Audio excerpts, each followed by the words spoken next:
بسم الله الرحمن الرحيم أتى أمر الله فلا تستعجلوه سبحانه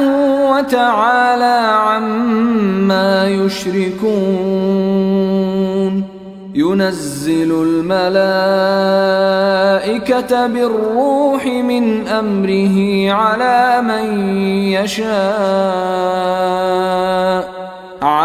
من يشاء من عباده أن أنذروا أنه لا إله إلا أنا فاتقون خلق السماوات والأرض بالحق تعالى عما يشركون خلق الإنسان من نطفة فإذا هو خصيم مبين والأنعام خلقها لكم فيها دفء ومنافع ومنها تأكلون ولكم فيها جمال حين تريحون وحين تسرحون وتحمل أثقالكم إلى بلد لم تكونوا بالغيه إلا بشق الأنفس إن ربكم لرؤوف رحيم والخيل والبغال والحمير لتركبوها وزينة ويخلق ما لا تعلمون وعلى الله قصد السبيل ومنها جائر ولو شاء لهداكم أجمعين هو الذي أنزل من السماء ماء لكم منه شراب ومنه شجر فيه تسيمون ينبت لكم به الزرع والزيتون والنخيل والأعناب ومن كل الثمرات إن في ذلك لآية لقوم يتفكرون وسخر لكم الليل والنهار والشمس والقمر والنجوم مسخرات بأمره إن في ذلك لآيات لقوم يعقلون وما ذرأ لكم في الأرض مختلفا ألوانه إن في ذلك لآية لقوم يذكرون وهو الذي سخر البحر لتأكلوا منه لحما طريا وتستخرجوا منه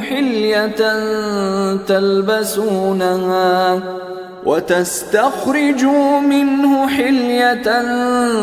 تلبسونها وترى الفلك مواخر فيه ولتبتغوا من فضله ولعلكم تشكرون وألقى في الأرض رواسي أن تميد بكم وأنهارا وسبلا لعلكم تهتدون وعلامات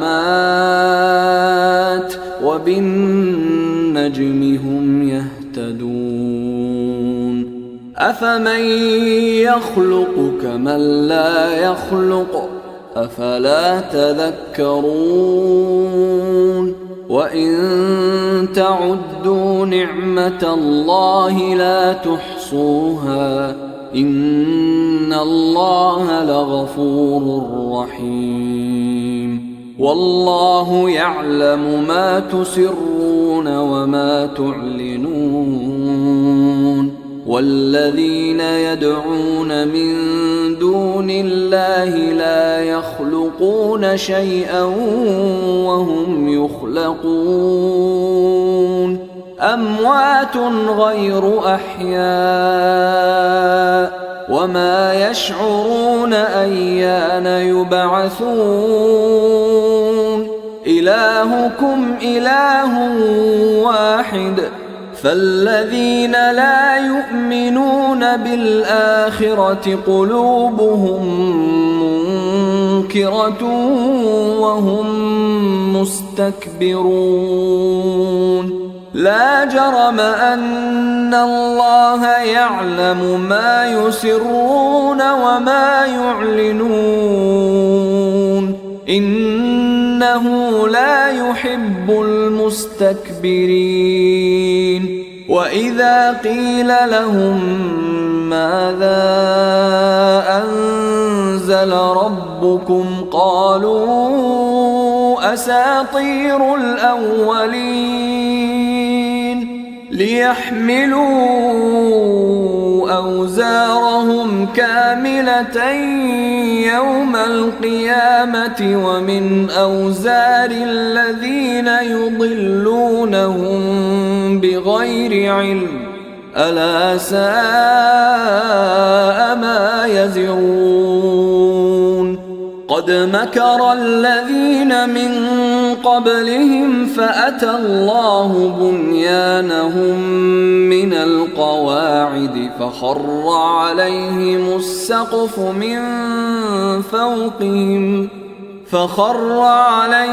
السقف من فوقهم وأتاهم العذاب من حيث لا يشعرون ثم يوم القيامة يخزيهم ويقول أين شركائي الذين كنتم تشاقون فيهم قال الذين أوتوا العلم إن الخزي اليوم والسوء على الكافرين الذين تتوفاهم الملائكة ظالمي أنفسهم فألقوا السلم ما كنا نعمل من سوء بلى إن الله عليم بما كنتم تعملون فادخلوا أبواب جهنم خالدين فيها فلبئس مثوى المتكبرين وقيل للذين اتقوا ماذا أنزل ربكم قالوا خيرا للذين أحسنوا في هذه الدنيا حسنة ولدار الآخرة خير ولنعم دار المتقين جنات عدن يدخلونها تجري من تحتها الأنهار لهم فيها ما يشاءون كذلك يجزي الله المتقين الذين تتوفاهم الملائكة طيبين يقولون سلام عليكم ادخلوا الجنة بما كنتم تعملون هل ينظرون إلا أن تأتيهم الملائكة أو يأتي أمر ربك كذلك فعل الذين من قبلهم وما ظلمهم الله ولكن كانوا أنفسهم يظلمون فأصابهم سيئات ما عملوا وحاق بهم ما كانوا به يستهزئون وقال الذين أشركوا لو شاء الله ما عبدنا من دونه من شيء نحن ولا آباؤنا ولا حرمنا من دونه من شيء كذلك فعل الذين من قبلهم فهل على الرسل إلا البلاغ المبين ولقد بعثنا في كل أمة رسولا أن اعبدوا الله واجتنبوا الطاغوت فمنهم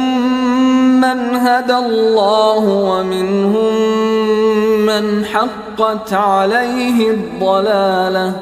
فسيروا في الأرض فانظروا كيف كان عاقبة المكذبين إن تحرص على هداهم فإن الله لا يهدي من يضل وما لهم من ناصرين وأقسموا بالله جهد أيمانهم لا يبعث الله من يموت بلى وعدا عليه حقا ولكن أكثر الناس لا يعلمون ليبين لهم الذي يختلفون فيه وليعلم الذين كفروا أنهم كانوا كاذبين إنما قولنا لشيء إذا أردناه أن نقول له كن فيكون والذين هاجروا في الله من بعد ما ظلموا لنبوئنهم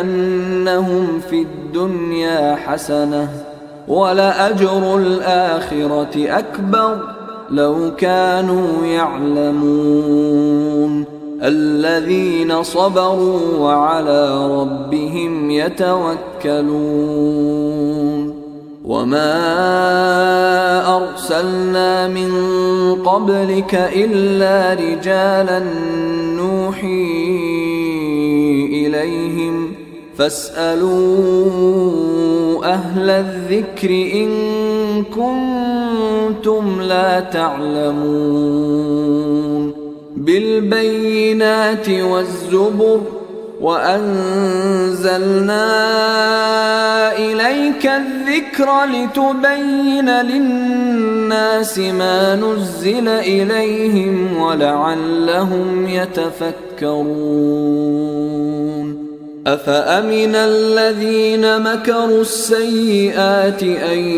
يخسف الله بهم الأرض أو يأتيهم العذاب من حيث لا يشعرون أو يأخذهم في تقلبهم فما هم بمعجزين أو يأخذهم على تخوف فإن ربكم لرؤوف رحيم أولم يروا إلى ما خلق الله من شيء يتفيأ ظلاله عن اليمين والشمائل سجدا لله وهم داخرون ولله يسجد ما في السماوات وما في الأرض من دابة والملائكة وهم لا يستكبرون يخافون ربهم من فوقهم ويفعلون ما يؤمرون. وقال الله لا تتخذوا إلهين اثنين إنما هو إله واحد فإياي فارهبون. وله ما في السماوات والأرض وله الدين واصبا أفغير الله تتقون. وما بكم من نعمة فمن الله ثم إذا مسكم الضر فإليه تجأرون. ثم إذا كشف الضر عنكم إذا فريق منكم بربهم يشركون ليكفروا بما آتيناهم فتمتعوا فسوف تعلمون. ويجعلون لما لا يعلمون نصيبا مما رزقناهم تالله لتسألن عما كنتم تفترون. ويجعلون لله البنات سبحانه ولهم ما يشتهون. وإذا بشر أحدهم بالأنثى ظل وجهه مسودا وهو كظيم يتوارى من القوم من سوء ما بشر به أيمسكه على هون أم يدسه في التراب ألا ساء ما يحكمون. للذين لا يؤمنون بالآخرة مثل السوء ولله المثل الأعلى وهو العزيز الحكيم. ولو يؤاخذ الله الناس بظلمهم ما ترك عليها من دابة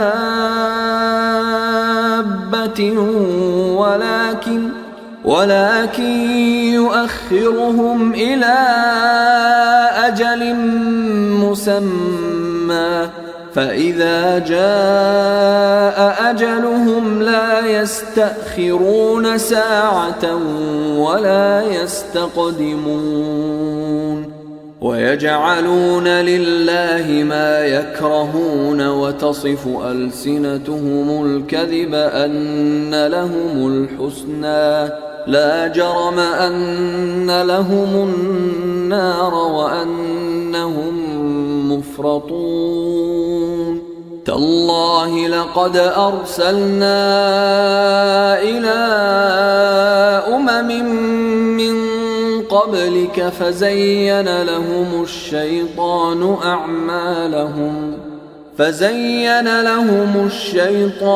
أعمالهم فهو وليهم اليوم ولهم عذاب أليم. وما أنزلنا عليك الكتاب إلا لتبين لهم الذي اختلفوا فيه وهدى ورحمة لقوم يؤمنون. والله أنزل من السماء ماء فأحيا به الأرض بعد موتها إن في ذلك لآية لقوم يسمعون. وإن لكم في الأنعام لعبرة نسقيكم مما في بطونه من بين فرث ودم لبنا لبنا خالصا سائغا للشاربين ومن ثمرات النخيل والأعناب تتخذون منه سكرا ورزقا حسنا إن في ذلك لآية لقوم يعقلون وأوحى ربك إلى النحل أن اتخذي من الجبال بيوتا ومن الشجر ومما يعرشون ثم كلي من كل الثمرات فاسلكي سبل ربك ذللا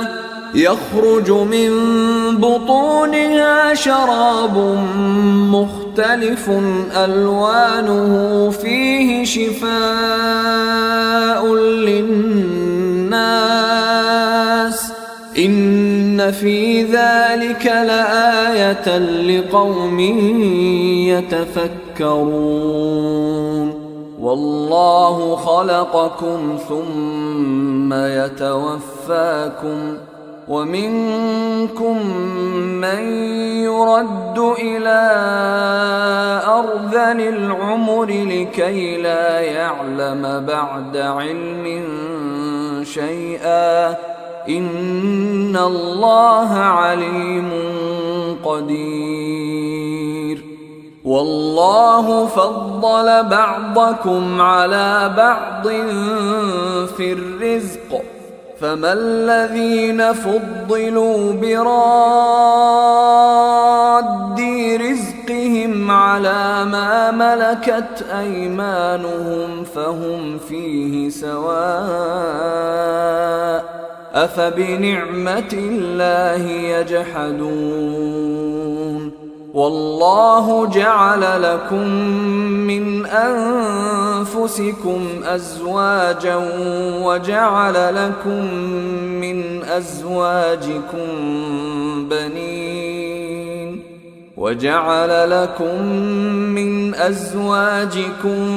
بنين وحفدة ورزقكم من الطيبات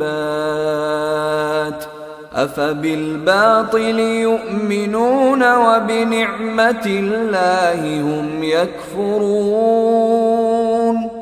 ويعبدون من دون الله ما لا يملك لهم رزقا من السماوات والأرض شيئا ولا يستطيعون فلا تضربوا لله الأمثال إن الله يعلم وأنتم لا تعلمون ضرب الله مثلا عبدا مملوكا لا يقدر على شيء ومن رزقناه منا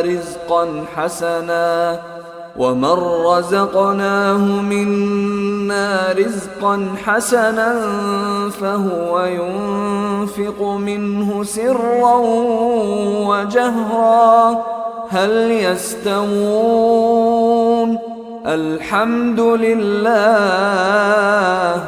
بل أكثرهم لا يعلمون وضرب الله مثلا رجلين أحدهما أبكم لا يقدر على شيء وهو كل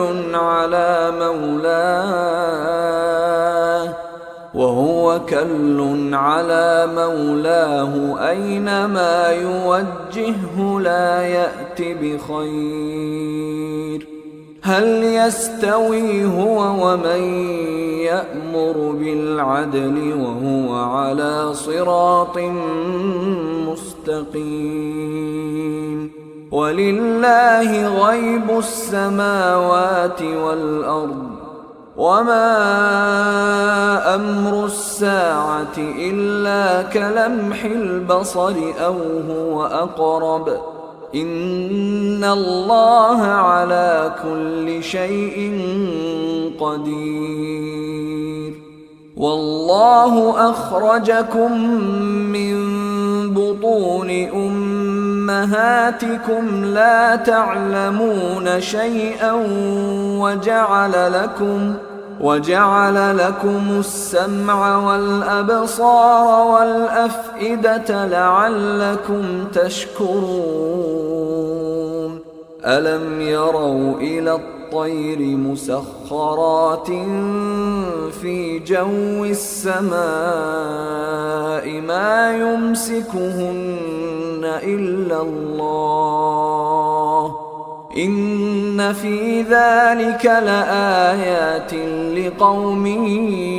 يؤمنون. والله جعل لكم من بيوتكم سكنا وجعل لكم من جلود الأنعام بيوتا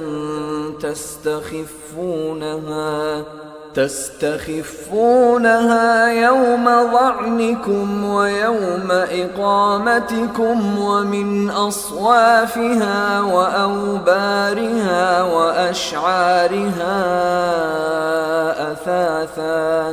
أثاثا ومتاعا إلى حين. والله جعل لكم مما خلق ظلالا وجعل لكم من الجبال أكنانا وجعل لكم سرابيل تقيكم الحر وسرابيل تقيكم بأسكم كذلك يتم نعمته عليكم لعلكم تسلمون. فإن تولوا فإنما عليك البلاغ المبين. يعرفون نعمة الله ثم ينكرونها وأكثرهم الكافرون. ويوم نبعث من كل أمة شهيدا ثم لا يؤذن للذين كفروا ولا هم يستعتبون. وإذا رأى الذين ظلموا العذاب فلا يخفف عنهم ولا هم ينظرون. وإذا رأى الذين أشركوا شركاءهم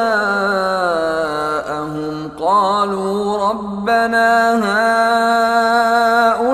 هؤلاء شركاؤنا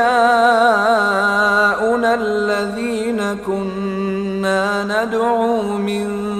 دونك فألقوا إليهم القول إنكم لكاذبون. وألقوا إلى الله يومئذ السلم وضل عنهم ما كانوا يفترون. الذين كفروا وصدوا عن سبيل الله زدناهم عذابا فوق العذاب بما كانوا يفسدون. ويوم نبعث في كل أمة شهيدا عليهم من أنفسهم وجئنا بك شهيدا على هؤلاء ونزلنا عليك الكتاب تبيانا لكل شيء وهدى ورحمة وبشرى للمسلمين. إن الله يأمر بالعدل والإحسان وإيتاء ذي القربى وينهى عن الفحشاء والمنكر والبغي يعظكم لعلكم تذكرون. وأوفوا بعهد الله إذا عاهدتم ولا تنقضوا الأيمان بعد توكيدها وقد جعلتم الله عليكم كفيلا إن الله يعلم ما تفعلون ولا تكونوا كالتي نقضت غزلها من بعد قوة أنكاثا تتخذون أيمانكم دخلا بينكم أن تكون أمة هي أربى من أمة إنما يبلوكم الله به وليبينن لكم يوم القيامة ما كنتم فيه تختلفون ولو شاء الله لجعلكم أمة واحدة ولكن يضل من يشاء ويهدي من يشاء ولتسألن عما كنتم تعملون ولا تتخذوا أيمانكم دخلا بينكم فتزل قدم بعد ثبوتها وتذوقوا السوء بما صددتم عن سبيل الله ولكم عذاب عظيم ولا تشتروا بعهد الله ثمنا قليلا إنما عند الله هو خير لكم إن كنتم تعلمون ما عندكم ينفد وما عند الله باق ولنجزين الذين صبروا أجرهم بأحسن ما كانوا يعملون من عمل صالحا من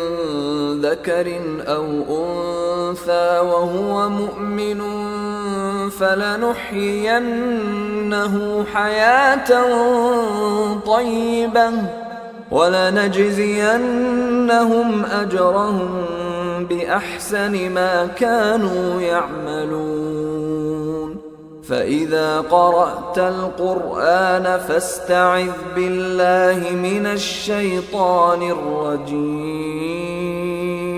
إنه ليس له سلطان على الذين آمنوا وعلى ربهم يتوكلون إنما سلطانه على الذين يتولونه والذين هم به مشركون وإذا بدلنا آية مكان آية والله أعلم بما ينزل قالوا إنما أنت مفتر بل أكثرهم لا يعلمون قل نزله روح القدس من ربك بالحق ليثبت الذين آمنوا وهدى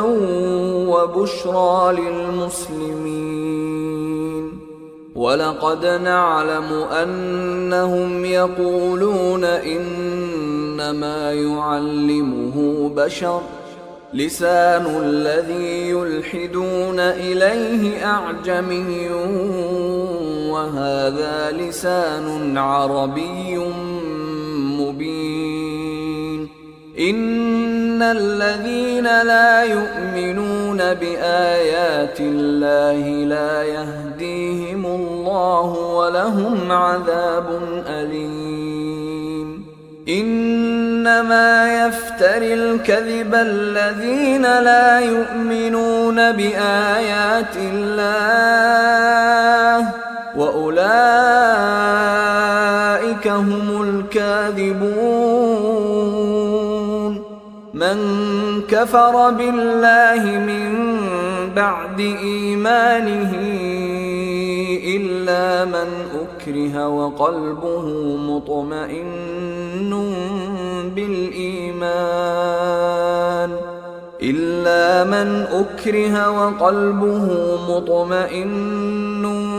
بالإيمان ولكن من شرح بالكفر صدرا فعليهم غضب من الله ولهم عذاب عظيم ذلك بأنهم استحبوا الحياة الدنيا على الآخرة وأن الله لا يهدي القوم الكافرين أولئك الذين طبع الله على قلوبهم وسمعهم وأبصارهم وأولئك هم الغافلون لا جرم أنهم في الآخرة هم الخاسرون ثم إن ربك للذين هاجروا من بعد ما فتنوا ثم جاهدوا وصبروا إن ربك من بعدها لغفور رحيم يوم تأتي كل نفس تجادل عن نفسها وتوفى كل نفس